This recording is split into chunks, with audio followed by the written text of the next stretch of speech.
Welcome back. We've got a special menu prepared for you two tonight. Yay! And there's good food too! Navi, no, the boss is the best. Ooh, desserts! Nice! These are all Paimon's! Paimon's already starting to forget what happened today. Oh, that voice. Is that who I think it is? Huh? It's you two. What are you doing in Fontaine?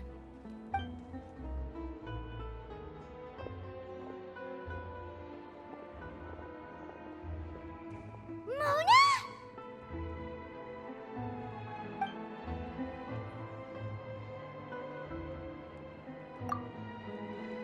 Seriously, nobody just uses a scry glass whenever they've got time to just see who they'll meet on the road. Still, we didn't expect to see you here. Wait, you're not a Fontanian, are you, Mona? Well, I have some business to attend to here, so I booked a hotel in the city. I was just out for a stroll when I bumped into you. Quite unexpectedly, if I might add. Why did you think I was from Fontaine, though? Is that because Magistus doesn't sound much like a Mondstadter surname? Yeah, let's go with that. Well, I used to have my own surname, which was, well, some other thing. Either way, the old hag told me when she took me as her disciple that the first step to being a great astrologist's pupil was to change that name. There was nothing for it, really. She really is amazing at astrology, so I changed my name to what it is now according to her wishes. To my surprise, however, Magistus is not the name of some ancient house or clan.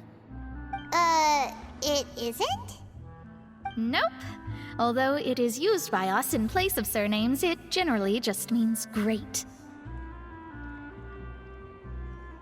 Wow! Imagine including a boast in your name. Wait, are you gonna have to put that into your genealogy as well? I reckon so. In any case, I'd give my disciple a name like this as well, if I were to take one. Astromancer Barbeloth Trismegistus. Whoa, that's a long one. Does it also mean great or something? My name means Mona the Great Astrologist. As for the old hag, hers is, in plain speech, the thrice-as-great Scholar of the Stars. Just take it as a title specific to astrologists. Thrice as great? That's so petty. I know, right? That's just how she is. She used to call herself Magistus, actually, but when she took me in, she changed her name to Trismegistus. Talk about excessive. Magistus is thus the calling card of our school, so to speak, which makes it about the same as a surname. It's all right if you don't get it. You can look into it further should you need to study astrology more deeply. That sounds terrible! But anyway, you're not Fontanian, are you, Mona? You're from Mondstadt, right? Well, I was born in Mondstadt, yes. My parents migrated to Dornman Port, and I traveled with the old hag for a while, after which I settled down in Mondstadt City. Oh, that's a good thing then. At least we know you won't be dissolved by Fontaine's waters. Speaking of that, I'm sure you're aware that a bunch of things have happened here in Fontaine, right? I know you're not a local, but I'd avoid getting too close to any water that looks strange all the same. There's something ominous about it. Well, the water, I mean. That was the main reason, yes. Just a while back, the Steambird invited me to take part in a panel and speak about the circulation of the prophecy as an astrologist. The invitation was sent quite early on. I don't think anyone expected Fontaine to be in this much trouble. What do you make of that prophecy, Mona? Just tell us what you think as an astrologist. Your word would go a long way to make things more certain and less scary. What I can tell you is that I'm an astrologist, and that this prophecy concerns the fate of Fontaine, even that of Altivat. Ascertaining this is akin to reading the fortune of the whole world. I'm afraid that this is not something that just anyone can do. If I could do it, you would no longer call me an astrologist, but a visionary. But on the flip side, the prophecy is so huge and powerful that it must surely come from a powerful visionary. Its contents involve the fate of the world. Disregarding it would be a mistake. A visionary? Sounds really powerful and all, but does such a person really exist? Of course. The old hag could do it, and I'd bet there are others amongst those Hexenzirkel colleagues of hers who could do something similar. Are you sure? All right, I'll help you. It isn't often that I see you with such a serious look on your face. I'll tell you once I hear back from her. Thanks, Mona! You're amazing as always! Oh, well, this is something only I can do after all. So yes, your praises are quite welcome. That's the greatest of astrologists for you! Of all the people we know, you know the star's the best! Indeed, indeed. That's the spirit. Oh, sorry. I came to see what all the commotion was about. If there's anything you need, do not hesitate to inform the Spina di Rosula. Oh, whoops. Guess we were getting a little too carried away there. Well, I'll go tend to my own business now. If I receive any news, I'll be sure to come find you two again. And there she goes, quick as rushing water. And here we are with the Spina guy giving us suspicious looks. Right, but we were able to recruit Mona's help, didn't we? Our Fontanian friends will thank us someday.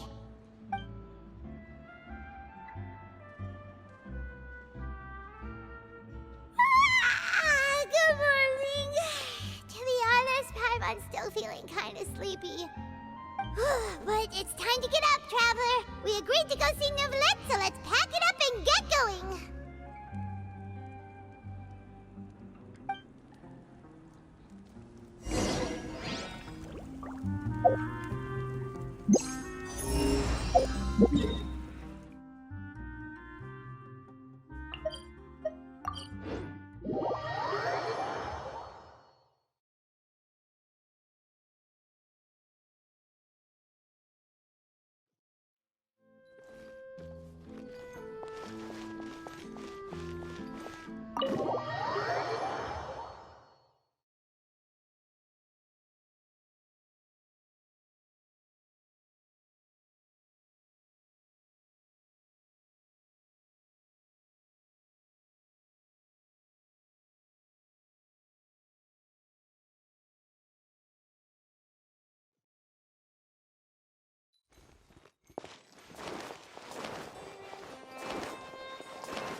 You're here!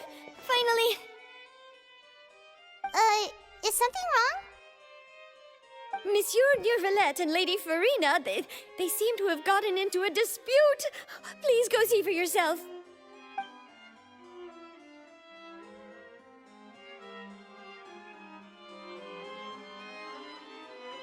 Like I said, I've already explained everything! And yet the problem has not been properly solved. There is little space for excuses between us. It is not my intention to offend you, but please, tell me where you stand. You are the Hydro Archon Focalor, are you not? Look at this. This is a list of the victims from the recent Poisson incident.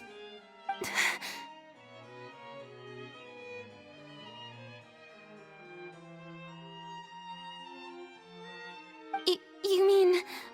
they're all... We did not arrive in time to avert this disaster, and I will not have it happen again. I will say this once more. You must tell me everything you know. Yesterday, I found 3 stone slates in some ancient ruins near Poisson. Do you know anything about those? Seriously? You're questioning me like this is a court case now. I don't know anything about that.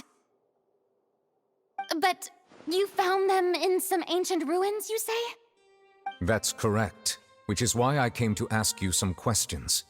There should have been 4 slates, but one of them was missing. The other 3 feature different images that seem to correlate to the prophecy. The prophecy? The second of these slates depicts the previous Hydro Archon Egeria kneeling before a floating island in the sky, as if confessing something. Do you know nothing of this either? I don't. I've never seen such slates. I'll ask you again.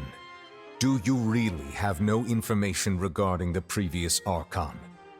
My deciphering of the slates indicates that the Hydro Archon Egeria once had to confess to, or apologize for, a certain sin. If anyone would know about it, it should be you. All gods don't have the same secrets, you know. She was herself and I'm me.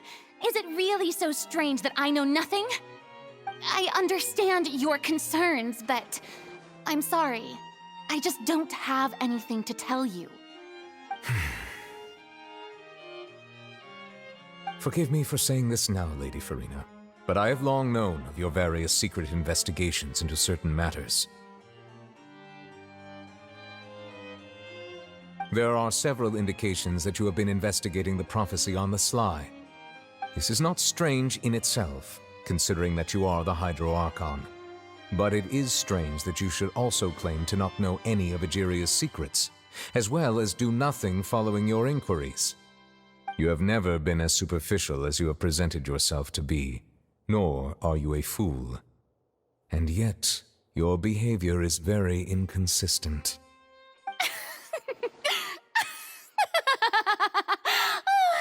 So you've been watching me all this time, have you? I didn't think you were that type. You... Well, since you know about my secret investigations, then you should know I'm actually working to take care of it. There's no point questioning or suspecting me. You're the Eudix, but you're still my subordinate. You should be following my lead. Just trust in me, you're Archon, and do as I say. Never mind whether you can truly convince yourself to or not. It'll all turn out fine. That's all I have to say. We do not discuss this matter again. Oh, the opera's about to start. Toodles!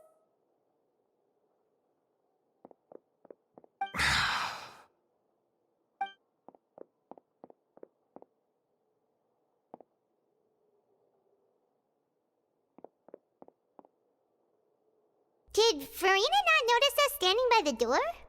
Wonder what's up with her. She was smiling. She didn't seem in the mood to care if we were listening in or not.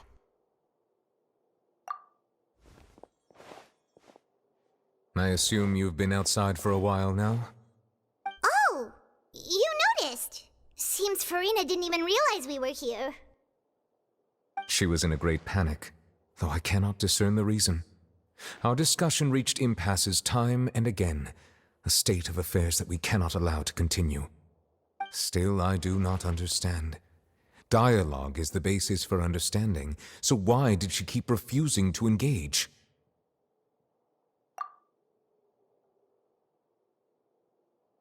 Everyone in her inner circle has noticed that she is hiding some secret. The issue is her attitude. I fear that she will not reveal anything unless absolutely forced to. We may have to create a situation in which she will have no choice but to speak. Oh? Like what? Normally, people will only reveal the truth when standing trial. Perhaps we must have the Hydro Archon experience just such a scenario. But Farina's seen so many trials, and she's really good at dodging questions. How do we make sure that she won't just slip away at the first chance she gets? We will need to consider this thoroughly, join forces with various parties, and then do what we can. If at all possible, I would prefer to recuse myself from this affair, but we must prevent the prophecy from coming to pass. This may be cruel to her, but all Fontaine is in crisis, The information a god possesses is too precious, and so we must take a chance on this. But who will lend us their aid to do such a thing?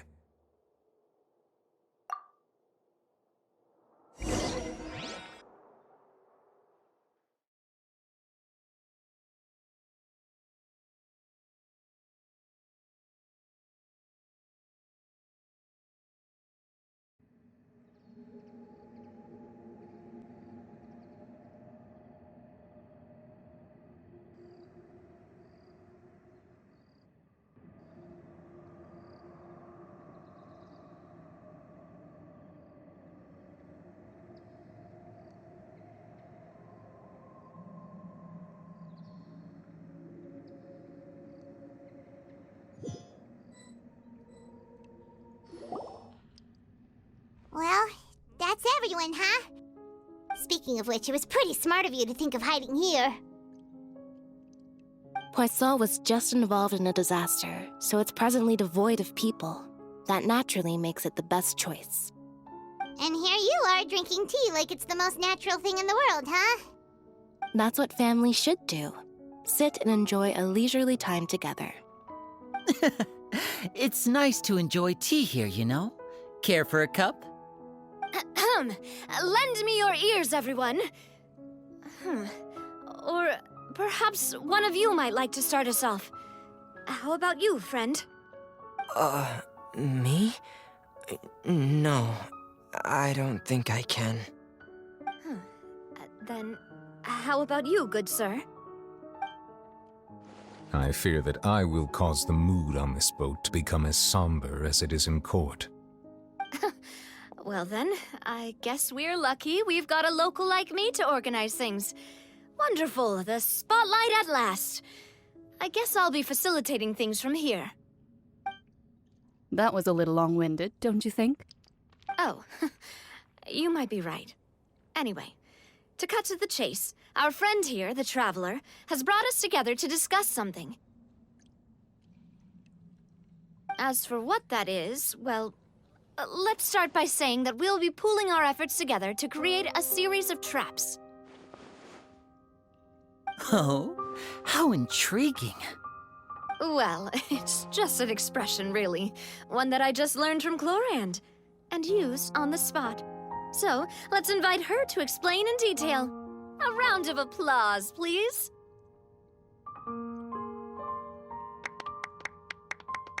Huh? Didn't you say that you would be facilitating this? Oh, come now. Your work doesn't involve much public speaking, right? This is a good chance to practice. You might even pick up some fancy oratory tricks to impress your boss with in the future. I see. And what does my boss say? He is glad that you consider him your boss. Do go on.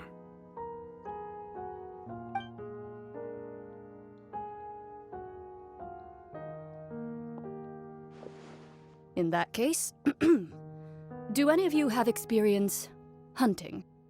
Not that I recall. Fremine and I once used a wooden stick in a basket to catch wild rabbits when we were younger. As for Lynette, oh, right. You were sick that day, weren't you? I've also gone diving to catch some fish before.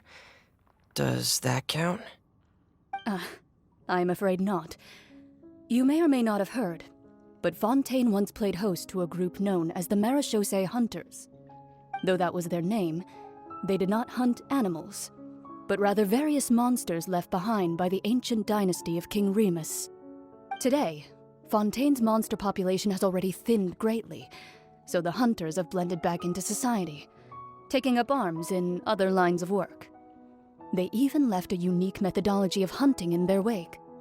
A trap comprises of the following components: bait, a trigger, and a containment device. Sometimes a lethal implement will also be necessary to deal with the prey. So, if we were to build a trap together, right now, what would you choose to build it with? For me, I would prefer something basket-shaped. Pigeons and rabbits will see the bait and naturally enter the snare. Our line of work requires a deft hand, and we're some of the best in the industry, so you can count on our techniques. You used some of those techniques while moving the people of Poisson, didn't you? My subordinates mentioned that you even performed some magic for the bawling children. Yes, and I even managed to gather some intelligence in the meantime. I'm quite the multitasker if I do say so myself. I'm afraid I can't claim that as my strong suit. I prefer more stable methods, like placing bait in the water and waiting for the fish to come within reach. That's the kind of method I would count on. Calm and steady. Exactly the kind of person who would catch loads of fish. And I can be their assistant. With discretion, I'm sure. I'd probably use some sort of mechanical animal. Papa once bought me some small clockwork squirrels, mice, and such. When placed in the forest, they can attract others of their kind. I remember that you liked those too, didn't you? I did. And that would be a good way to go about it. If they're realistic enough, animals of the same kind will follow them all the way to the trap. What about you, Monsieur Neuvillette? I fear I do not have any related experience. That makes sense. You usually solve problems directly, without the use of any such tricks. But I do have one more question for you, monsieur.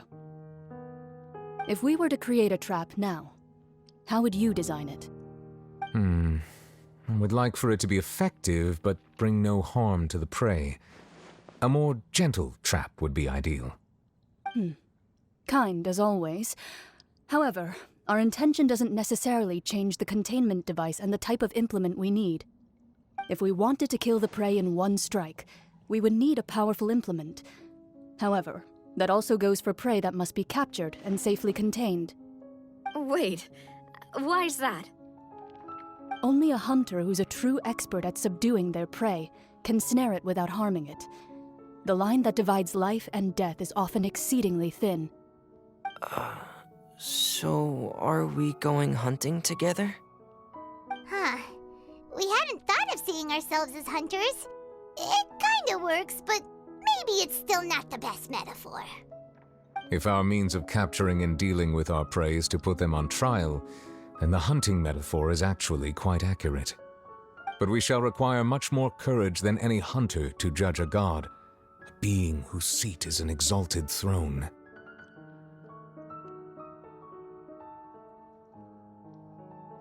Oh, so that's what's going on. Sounds very interesting.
It's been a tough few days, hasn't it?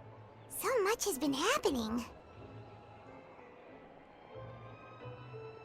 Paimon didn't think the meetings would go on for so long, but everyone seemed pretty fired up, huh?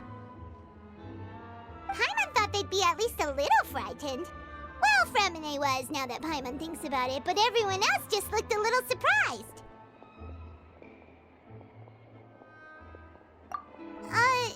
Well... it's hard to say. Paimon doesn't have any experience with this sort of thing. But with you around, Paimon sure will do great. After all, you're the most reliable person in the world, aren't you? Huh?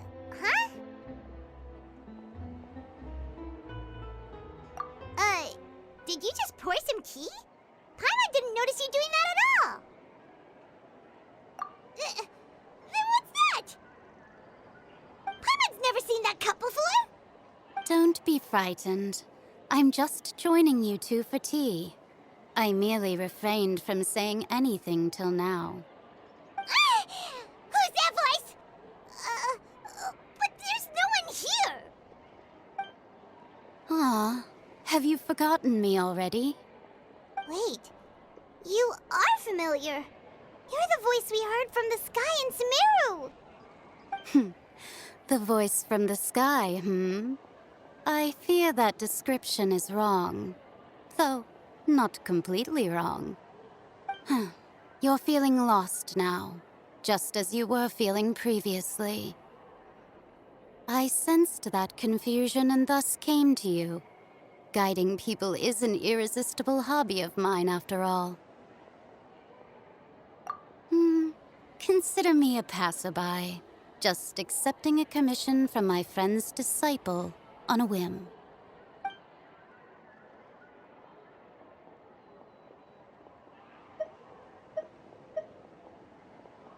The prophecy. Yes, what has been prophesied will be fulfilled. You may view such things as the history of the future. What? Then is there any way we can stop it? I believe you have witnessed a failed attempt with your own eyes. Can everything in Tevat so easily be changed?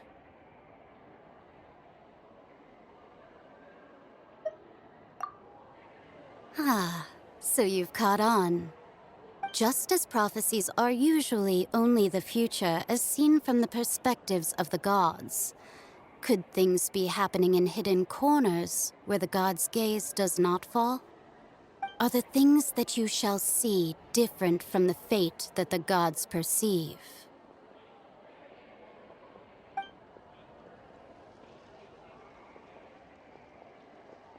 What is she talking about? It all sounds really impressive and important and stuff, but it also sounds kind of scary.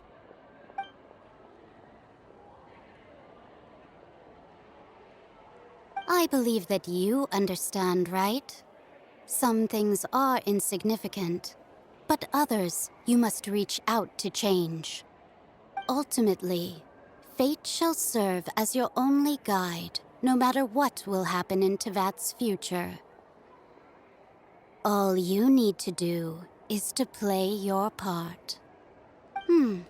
This was good tea, by the way. Thank you for your hospitality. Well, that'll be all for today. The voice. It's gone. What?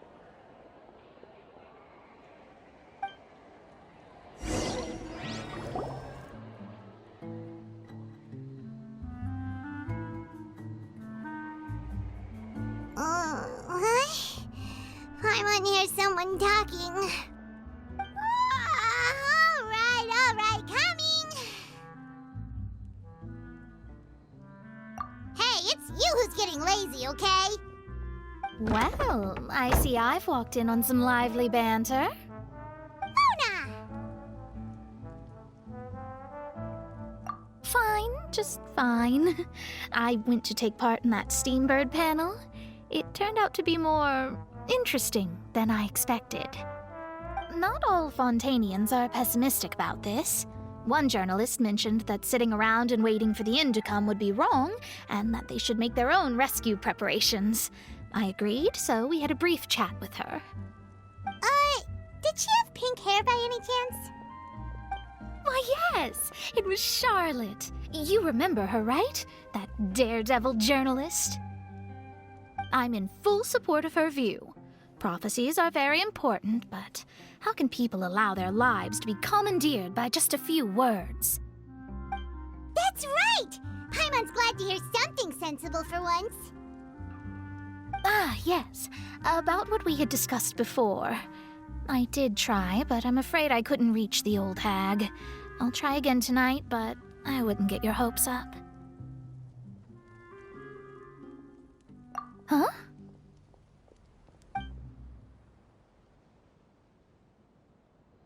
Goodness gracious. Are you serious? She said that even the god's gaze has blind spots. Pretty bold if you ask Paimon.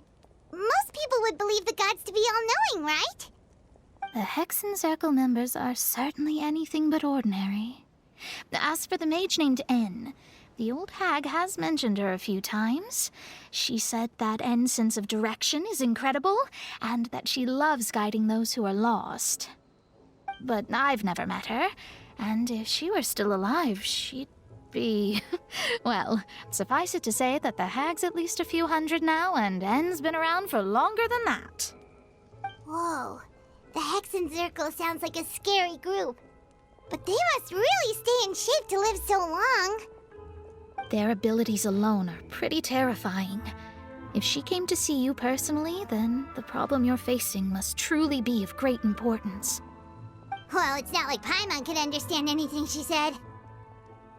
Yes, she was quite cryptic, but I suspect she means that there is still a way to turn things around.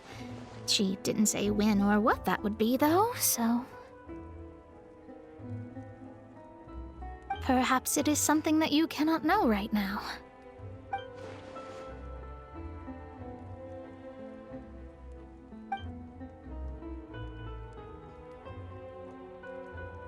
Traveler, Paimon, are you two all right?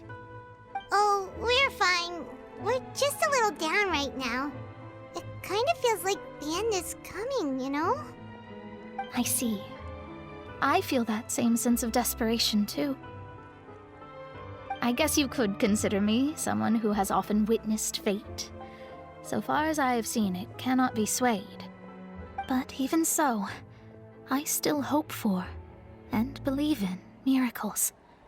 Astrology is eternal and rational, but fate may not be. It is cruel, but it can also be beautiful. Perhaps that's what En was trying to tell you. Not to lose heart, and to believe that what you are seeing playing out before you is not yet set in stone. I did originally think of steering clear of all this, but I couldn't. Even if this is all futile, I still wish to help everyone. If we don't struggle to the last, then how can we face the end when it comes? Huh. You do have a point. There I go, talking about astrological principles again. Sorry about that. The moment I start talking about work-related stuff... I need to get going. It was worth trying to comfort you, even if only a little. I believe that you'll help those who are struggling in the same way I did. I suppose that might be why we always seem to meet by coincidence. Paimon feels kinda moved by what Mona said. But also kinda sad, too. Hey, Traveler. Paimon suddenly feels like going outside for a walk. Let's go. Let's walk around the city, shall we? There's a few spots we always like to walk by. La la la.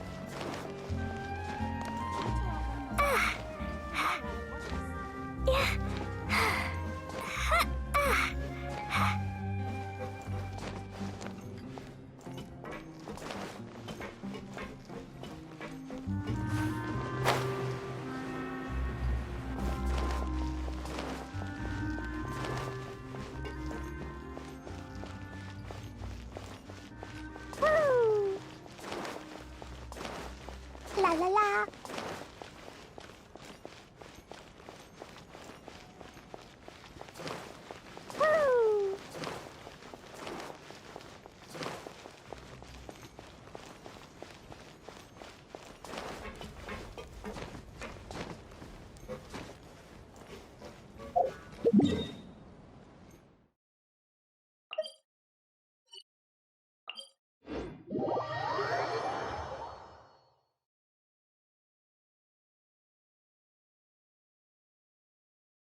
newspaper. What's going on?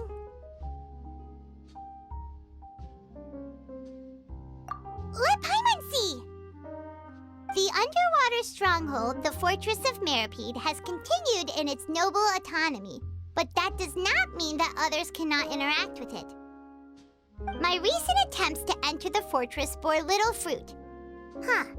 Guess Charlotte still hasn't given up on that. Thus, did an Outlander friend become the focus of this report? A blonde adventurer with their white fairy, legends trailing in their wake. It is said that this mysterious traveler once visited the underwater fortress. So while the fortress's interior remains a mystery behind closed doors, do not fear, for the tales of the traveler contain surprises in spades. Journalist Charlotte's biggest scoop yet, the Traveler's Trail, World Walker. Huh. Charlotte took so many awesome photos of us and we never even noticed her! She hasn't been able to get a hold of anything at the fortress, so since we're easier to find, she's using us as the subject matter instead? Ugh, seriously? Well, fine. Those headlines and photos do look cool, so Paimon will forgive her this time.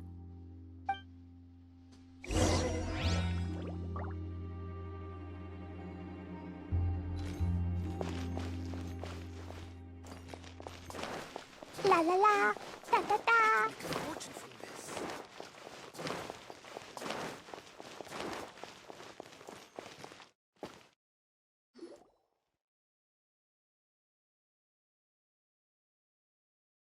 We're here! Paimon's hungry. Should we go in and get something to eat?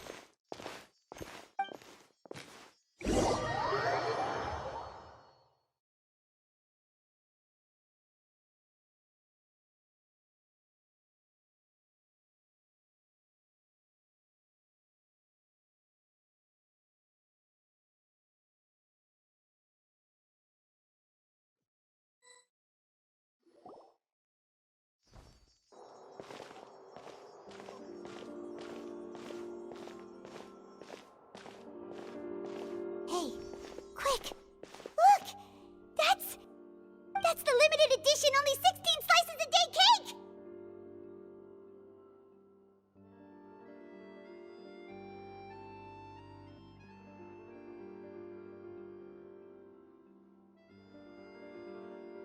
It was so delicious the last time we tried it! Despite the tense situation we were in, let's give it another go! Paimon's sure it'll be great!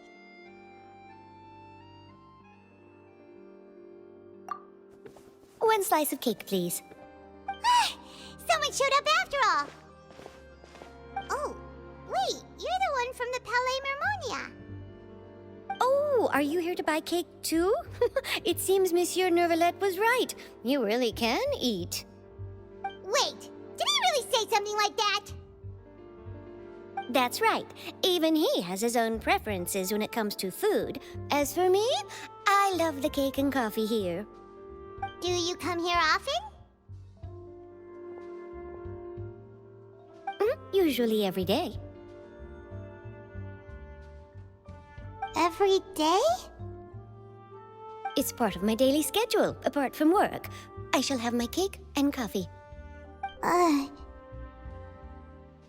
what if someone told you one day that this place would be closing soon, and you wouldn't get to eat cake here anymore? What would you think? But why would it close? Well, Paimon doesn't know either, but maybe the waters will rise tomorrow. You know, like in the prophecy. Oh, the prophecy. To be honest, I haven't paid much attention to that. No, still, even if there'd be no more cake tomorrow, that wouldn't keep me from having some today. No, it's the same for eating in general. You might not be able to eat tomorrow, but if you can do so today, then you should carry on. That's what people call living, you know. Huh.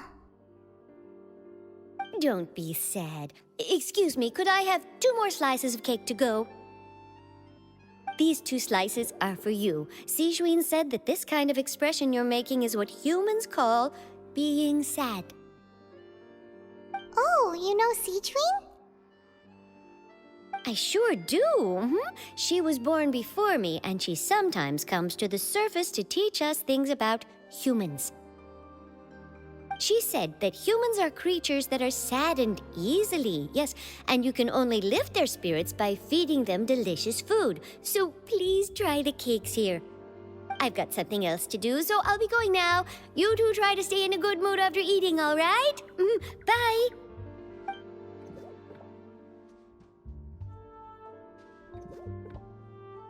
And there she goes. All right, let's dig in.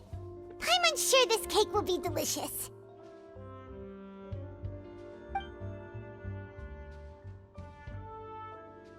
It's more delicious than last time, and the flavor gets even better with a sip of tea. It sure would be nice if we could come again tomorrow. Sure would be nice if we could always eat delicious food here.